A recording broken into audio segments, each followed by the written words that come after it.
আসসালামু আলাইকুম। সবাই কেমন আছেন? আশা করি ভালো আছেন। আলহামদুলিল্লাহ আমিও ভালো আছি। আমার আজকের ভিডিওতে আমাদের গ্রামের বাজারের বর্তমান কিছু চিত্র তুলে ধরার চেষ্টা করছি। এই ভিডিওটি আশপাশের গ্রামবাসী ও আমার প্রবাসে থাকা ভাই বন্ধুদের কাছে খুবই ভালো লাগবে বলে আশা করছি। এই জায়গাটি ধনপতিখোলা সরকারি বিদ্যালয় মাঠ। মাঠের একপাশেই গৃহহীনদের জন্য তৈরি করা হয়েছে সরকারি প্রকল্পের গুচ্ছগ্রাম। আগে এই জায়গাটিতে বিশাল লম্বা একটি জলাধার ছিল। এই দিকটা সোজা চলে গেছে ধনপতিখোলা, তালগাছতলা, দুদুসা মাজার হয়ে কালারাইয়া ও কালাপাইলার দিকে। অবশ্য পার্শ্ববর্তী গ্রামগুলোতে যেতে হলে একটি সাঁকো পাড়ি দিতে হয়। বাজারের শুরুটা এখান থেকেই হয়েছে। এলপিজি সিলিন্ডার, কম্পিউটার, জুয়েলার্সের দোকান থেকে শুরু করে এই দিকটায় ফার্মের মুরগির দোকান কিছু রয়েছে। এটি হলো ধনপতিখোলার বিখ্যাত কাশেম ভাইয়ের হোটেল অথবা মিষ্টির দোকান যাই বলি। এই দোকানের সাথে কম বেশি সবাই পরিচিত। একসময় কাস্টমারের উপচে পড়া ভিড় ছিল শুধুমাত্র টিভি দেখার জন্য। মোবাইল আর ইন্টারনেটের যুগে সে যে আজ অতীত। কত গৃহস্থ তার গোলার ধান নিয়ে আসতো বিক্রি করার জন্য। এই হলো গ্রামের বিখ্যাত পানের দোকান।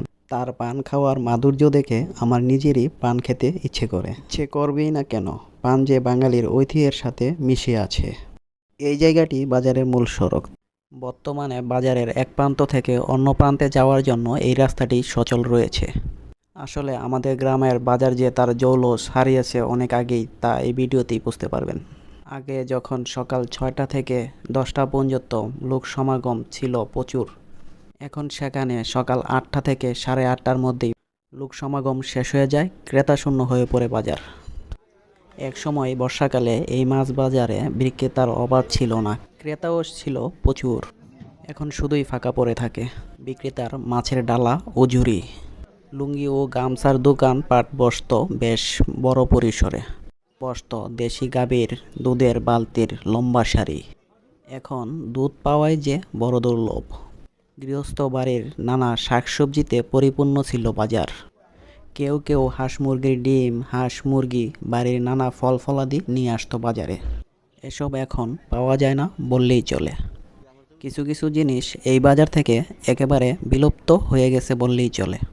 মাটিতে বসে চুল কাটা, হাঁড়ি পাতিল ছাতা মেরামত। মাটির তৈরি হাঁড়ি পাতিল যুগের সাথে সাথে তা হারিয়ে গেছে বললেই চলে। এই তো দুনিয়ার নিয়ম, নতুনত্বের সাথে সাথে ঐতিহ্য বিলুপ্ত হবে।